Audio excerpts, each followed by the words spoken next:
Я возвратилась, Родина, к тебе, и о судьбе своей уже не спорю. Мне часто ночью видится во сне, как я бегу с отцом и с мамой к морю. Нам радуется крымская волна, и нежно мамины целует руки. Восторга и высоких чувств полна, ведь были вечность целую в разлуке.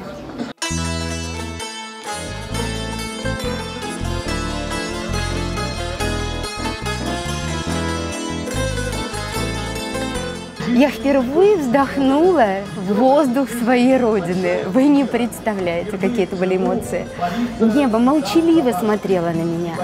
Море шумно подкатывали волны к моим ногам, пытаясь что-то сказать.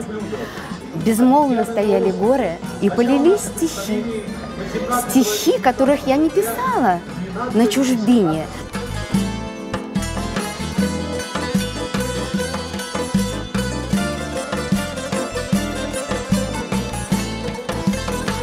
Вместо сказок я слушала рассказы о Крыме. Глаза родителей всегда были наполнены слезами. Папа плакал, когда пел песню. Он, кстати, в детстве меня научил песне «Эки чешми ян яна». С 3 лет я эту песню пела, вставала на стульчик, пела эту песню. И мне было очень удивительно. Я не могла понять, почему родители плачут в то время, когда я пела эту песню. А становясь старше, я стала уже более-менее уже понимать, осознавать.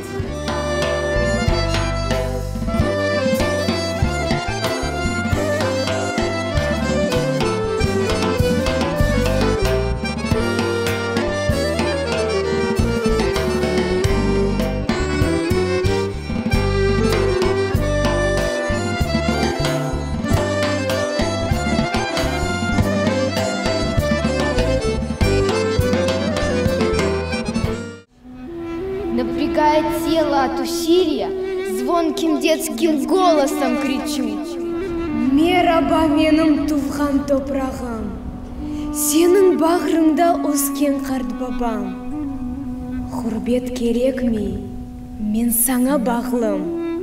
Юртым жауап берді: Мераба.